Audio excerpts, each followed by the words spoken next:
Olá! Você está bem? Você está feliz? Espero e desejo que sim. Dando continuidade à revisão para o Enem 2018 no âmbito das ciências humanas, hoje vou começar a tratar propriamente das questões do conteúdo que é cobrado no Enem. Só para retomar, desde 2009, 2010, quando o Enem assume o formato que se estende aos dias atuais, desde lá até o último exame, História do Brasil tem um protagonismo com 62% das questões dentro da área de História, inserido no âmbito das ciências humanas. 62% das questões de História do Brasil, seguido por 22% de História Geral e 16% dentro daquilo que consideramos História da América, que obviamente não se refere especificamente à América não portuguesa. Não somente aos Estados Unidos, não somente à América Espanhola, englobando aí também Guerra Fria, própria crise de 29 e também alguns aspectos do continente africano e libertação afroasiática. Enfim, História do Brasil é protagonista no Enem. E dentro de História do Brasil, como se pode observar aqui no gráfico, muito próximo da liderança, com 16% das questões, 21 questões desde 2010, historiografia. Mas o que é historiografia? Historiografia é um assunto muitas vezes negligenciado pelos alunos, que acha que é introdutório e que não cai em lugar nenhum. Que é só naquela primeira aula, quando o professor se apresenta, conta todos os seus títulos, pergunta o que cada um quer fazer e fala, olha, a história surgiu com Heródoto, com Tucídides na Grécia. Não é bem assim. O Enem, ele valoriza a historiografia no âmbito daquilo que a historiografia serve, não só para contar historinhas, mas nos significados mais profundos que a história alcança. É uma prova que de fato valoriza o saber histórico, a preservação da memória, a constituição da identidade, mais do que a preservação, a transmissão e a consolidação. A historiografia, ela só perde, e eu coloco aqui historiografia em História do Brasil porque as questões que o Enem trabalhou, historiografia, e eu já vou explicar para vocês isso melhor, ele aplicou a historiografia em relação à história do Brasil. Então eu coloquei aqui em História do Brasil. Historiografia 16%, só perde para Colônia, Vargas e Segundo Reinado, por 1%. Brasil Colônia, Vargas, Segundo Reinado, 17% cada. Historiografia, 16%. Então veja que é extremamente importante. Essa questão do ano passado. As primeiras ações acerca do patrimônio histórico no Brasil datam da década de 1930. 1930. A década que começa com a Revolução ou Golpe de 30, com a ascensão de Vargas ao poder, que atravessa esse período se ajustando e se consolidando, criando duas constituições, suprimindo a polarização política, instaurando o Estado Novo. Vargas, uma entidade da história brasileira. E não foi à toa. Ele não só se esforçou em seus atos políticos, como ele também usou e manipulou a história. Veja, com a criação do Serviço do Patrimônio Histórico e Artístico Nacional, SFAM, em 1937, bem no ano em que se instaura definitivamente o Estado Novo, com tantos meandros da política, com todas as conformações internacionais, Vargas se preocupa e se debruça sobre a criação do Serviço do Patrimônio Histórico e Artístico Nacional. É porque é relevante. Vamos lá. Nesse período, o conceito que norteou a política de patrimônio limitou-se aos monumentos arquitetônicos relacionados ao passado brasileiro e vinculava-se aos ideais modernistas de conhecer, compreender e recriar o Brasil por meio da valorização da tradição. Ok. Perceba-se que há aqui envolvido uma série de questões essenciais para a identidade brasileira. O que é ser brasileiro? Durante muito tempo, morar nessa região era ser um colono de Portugal. Posteriormente, era ser um súdito do Império. Com a proclamação da República, era ser um cidadão da República. E em meio a tantas bandeiras, em meio a tantos modelos políticos, em meio a tantos hinos, o que é ser brasileiro? Veja quanto a sociologia se debruça sobre esse assunto e como o Brasil é muitas vezes pintado como o país do futuro, muitas vezes porque ainda estamos construindo as nossas raízes. Porque o nosso passado, muitas vezes, ele é abstrato, né? Meio etéreo.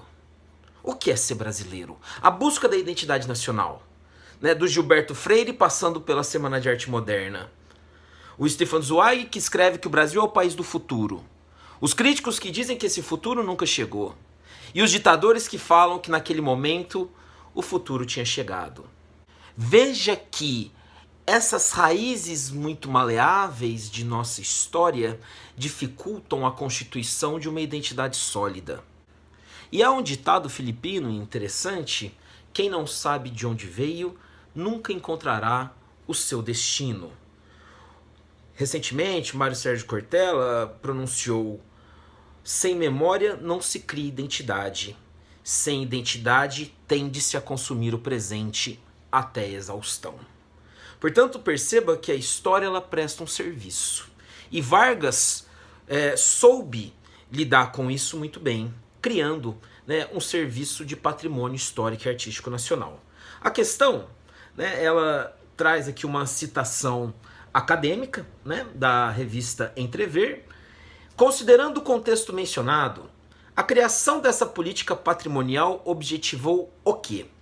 Pois bem, a história ela monta, né, as suas raízes na Grécia, e como quase todas as ciências, né, quando você não souber responder de onde algo veio, veio da Grécia. Junto a Heródoto e Tucídides, a história é o conhecimento por meio da investigação, exumar o passado, é mexer com quem está quieto. Mexer com reverência, mexer com respeito, com método, com técnica. É remontar o que já passou. É como recriar um momento. É como reconstituir a cena de um crime. O historiador, ele é um investigador daquilo que já ocorreu. Para isso, de maneira metódica, científica, o historiador vai reconstituir um quebra-cabeça que tem múltiplas faces, que tem várias formas de se enxergar, tem várias lupas com as quais você pode vislumbrar o que já ocorreu. O historiador, ele vale-se de vestígios. Uma das clássicas do sertanejo, que eu gosto bastante, recria uma cena, uma memória, por meio de um vestígio. Um fio de cabelo comprido que já esteve grudado em nosso suor. Brega! Não, veja. Um fio de cabelo que ele encontra, um vestígio, e ele recria toda uma memória. Ele recria toda uma cena. Ali ele fez um papel de um historiador passional, é verdade. E a história ela é institucionalizada no século XIX, ainda que tenha atravessado os tempos por meio de contadores, de observadores que registraram os acontecimentos. A história, de maneira mais científica, institucionalizada, ela está ali no início do século XIX, muito em função do Augusto Comte. O século XIX é um palco propício para a institucionalização de várias ciências, né? A química passando pela biologia, sentando na sociologia. O Augusto Comte, que desenvolve ali a física social, adaptando o evolucionismo às sociedades. Acreditando numa pretensa física social, de um necessário evolucionismo, em que se apregoava, né, princípios da física, da biologia, a dinâmica social. O princípio estático da ordem conduzirá inevitavelmente ao princípio dinâmico do progresso. E no lema, o amor por princípio, a ordem por base, o progresso por fim. Inclusive, isso foi cantado por Noel Rosa. O positivismo que desembarcou e teve uma repercussão muito larga na sociedade brasileira. Tanto que um desses dizeres está no dístico ali da bandeira brasileira até hoje. Ordem e progresso. Parênteses, Benegão. Aquele que era parceiro do Marcelo D2 no Planet Hemp, Benegão, tem uma carreira solo maravilhosa. Naquele disco Enxugando Gelo, ele canta ordem para o povo, progresso para a burguesia. Fecha parênteses. Detalhe, há ainda templos positivistas no Rio de Janeiro. Está bem decadente, mas está lá ainda um templo positivista. O positivismo, então, ele vem, né, com uma proposta científica de análise da sociedade, apregoando, né, um rigoroso método de análise, apregoando que o investigador, o historiador, ele deve ser isento, neutro, usando os documentos, as fontes oficiais, ser imparcial e constituir uma narrativa sólida que legitime indivíduos e nações, e governos, e poderes, a história dos generais, a história dos poderosos, dos reis, rainhas, governantes. E veja como essa história vai atuar de maneira muito contundente no século XIX, quando se forjam várias nações. Mesmo os Estados Unidos, que tinha sido fundado no final do século XVIII, vai se instituir enquanto nação no século XIX. Assim como o Brasil, assim como a França, assim como a Itália, assim como a Alemanha. Ai, Guto, mas a França tinha feito a revolução no final do século XVIII. O nacionalismo francês. O nacionalismo, enquanto uma instituição que permeia cidadãos e não súditos, se forja no século XIX e com o embasamento dessa história. Essa história que se pretende oficial. Esse fazer histórico que vai receber uma proposta alternativa de análise por meio de Karl Marx no materialismo histórico, em vez de se apoiar nos indivíduos e governos, deve-se analisar a estrutura material das sociedades, os modos de produção, que é muito a forma como o material é dividido atualmente, os cronogramas são assim repartidos, o modo de produção comunal primitivo da pré-história, o modo de produção asiático, o modo de produção escravista, né, o modo de produção feudal, tem aí um germânico no meio, né? O modo de produção mercantilista, digamos assim, o modo de produção capitalista, industrial, financeiro e por aí vai. E já no começo do século XX, na França, fundada a chamada Escola dos Análises, de Marc Bloch, Lucien Febvre, liberta o historiador dessas amarras muito teóricas, metodológicas, e mesmo quanto às fontes e os sujeitos a serem estudados, ampliando o leque de análise, usando vários vestígios, que não somente as fontes oficiais, e não analisando tão somente os governantes e poderosos. Uma proposta que considera a parcialidade, a subjetividade, a própria interpretação do historiador em relação ao seu objeto. As diversas interpretações sobre o mesmo acontecimento permite a formulação de versões. Perceba que em âmbito histórico, a verdade ela é apenas uma versão de um fato. Para ficar mais claro, eu uso como exemplo o naufrágio do Titanic. Veja que o filme Titanic, com a Kate Winslet, Leonardo DiCaprio, do James Cameron, foi uma das obras mais vistas da história do cinema. E praticamente todos os espectadores sabiam a história do Titanic, um navio que afunda. E por que tantas pessoas, sabendo o final do filme, foram às salas de cinema? Porque, apesar do fato, um naufrágio, há várias formas de contá-lo. Há várias versões sobre o mesmo fato. A verdade, ela tem vários pontos de vista. Veja, por exemplo, questões recorrentes nos vestibulares. O golpe de 64. A Revolução de 64. A proclamação da República não foi um golpe militar? E com os recursos históricos e um discurso próprio, você pode argumentar em ambas partes. De pós-verdade, fake news, uma versão de um fato ainda é muito válido.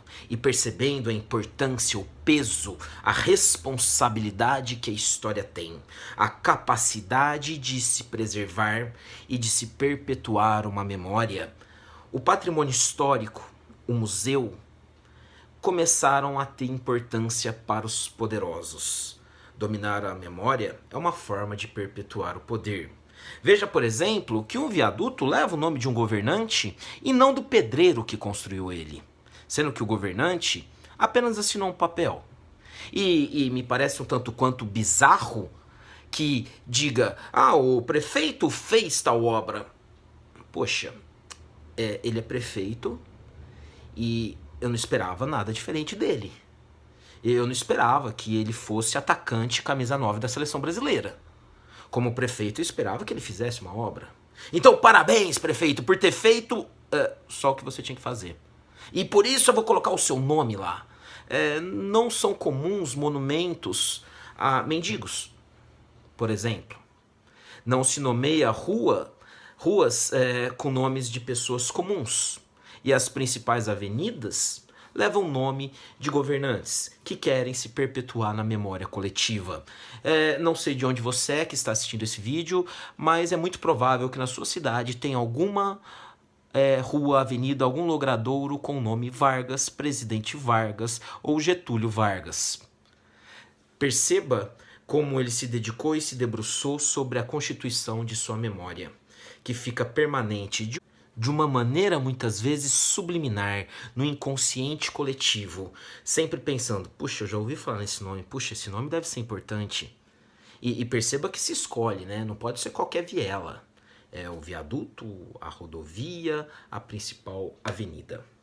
O patrimônio histórico, ele é escolhido e não é ao acaso.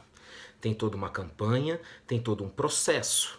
O patrimônio histórico, que hoje está nas mãos do IPHAN, um órgão público, o Instituto do Patrimônio Histórico e Artístico Nacional, que seleciona os patrimônios, aquilo que deve ser preservado e perpetuado, patrimônio material, imaterial e natural. Material, como por exemplo um conjunto arquitetônico, imaterial, como por exemplo uma dança, e natural, como por exemplo uma reserva como o Pantanal. O IPHAN tem a sua origem no SFAM do Vargas. E a ONU, por meio da Unesco, a Organização das Nações Unidas para a Educação, Ciência e Cultura, só foi criada em 72. Um patrimônio, geralmente, ele é escolhido em âmbito municipal, posteriormente estadual, eleito nacional e, por fim, da humanidade. Quando um bem é elevado ao status de patrimônio, disse que ele foi tombado. Tombado? Tombado é derrubado. Mas é para preservar ou para derrubar? Na verdade, o termo tombar, o verbo tombar, um bem foi tombado, remete a Portugal, quando havia no Castelo de São Jorge uma torre chamada Torre do Tombo. Porque tombo vem do grego tomos, que significa capítulo, pedaço, parte, volume. E nessa torre ficavam guardados volumes de livros. Daí, naquela torre, ser chamada a Torre dos Volumes, a Torre dos Tomos, a Torre do Tombo. Com o terremoto que abalou Lisboa, o arquivo que ficava guardado na Torre do Tombo foi transferido para o Mosteiro de São Bento e atualmente está na cidade universitária de Lisboa. Portanto, tombar é preservar, guardar. Qual é a importância desse tombamento, da escolha do patrimônio histórico? Escolher qual memória será preservada. Perceba que a memória ela é seletiva. Talvez você não consiga esquecer de determinadas situações ou pessoas, mas o governo, o poder, ele de fato escolhe o que deve ser lembrado e o que deve ser esquecido. E aqueles patrimônios que são assim elevados é para se criar uma memória coletiva e dentro dessa memória forjar uma identidade nacional. Perceba a importância, então, que se tem a preservação da história, formular uma memória e criar uma identidade. O Brasil ainda peca muito por isso. O Brasil, por exemplo, não se encontra muito em um mito fundacional, um mito de origem como tantos povos têm. Muitas vezes nos arraigamos naquela proposta meio de Gilberto Freire, de que somos o encontro das raças, tão contestado. Mas o brasileiro ainda não sabe direito quem é. Você é meio índio, meio africano, meio europeu? Perceba, por exemplo, a importância do patrimônio e da memória. O Estado Islâmico tem muita gente que eles querem matar. Tem muita coisa para eles se preocuparem. Quando o Estado Islâmico entra em Palmira, qual que é a preocupação? Destruir o museu e implodir as relíquias romanas. Quando o Talibã governa o Afeganistão, gastam toneladas de explosivos nos Budas das montanhas. Por que essa preocupação em destruir o patrimônio histórico? Para apagar aquela memória. Para simbolizar que algo novo está chegando. Vamos mais tranquilo? Eu gosto desse exemplo. A pessoa faz uma tatuagem com o nome do namorado ou da namorada. E um dia eles terminam. E aí você começa a namorar outra pessoa. Suponhamos que você tatuou na testa o nome do seu ex, da sua ex. Aí o seu novo parceiro, sua nova parceira, vai olhar e falar, tá, né, você se dedicou muito, né, ao seu ex. Eu me sinto meio incomodado. Não tem como você apagar? Porque estamos começando uma nova história. Vamos forjar uma nova identidade e teremos uma nova memória? Veja aí a importância da memória, da preservação da memória para a criação de identidades, para o enraizamento de uma identidade, para saber melhor de onde você veio, para saber melhor respeitar quem você é. Então, respondendo à questão, considerando o contexto mencionado, a criação dessa política patrimonial objetivou a consolidação da historiografia oficial, dá vontade. Definição do mercado cultural, afirmação da identidade nacional, sim. Enem, você vai marcar memória coletiva, identidade nacional, marca identidade nacional. Divulgação de sítios arqueológicos? Ainda não. Universalização de saberes museológicos? Também não. Perceba que é difícil. Dá vontade de marcar outras. Mas a função da memória coletiva é criar uma identidade nacional. Fazendo essa questão, só para você ter uma ideia de onde você encaixa ela. Dentro das matrizes de competência do Enem, ela se enquadra aqui na matriz 1. Compreender os elementos culturais que constituem as identidades. Essa é a matriz de competência que ele está te testando. Qual habilidade? 3. Interpretar historicamente e ou geograficamente fontes documentais acerca de aspectos da cultura. Testou essa habilidade. Habilidade 2. Analisar a produção da memória pelas sociedades humanas. Testou essa habilidade. E a habilidade 5.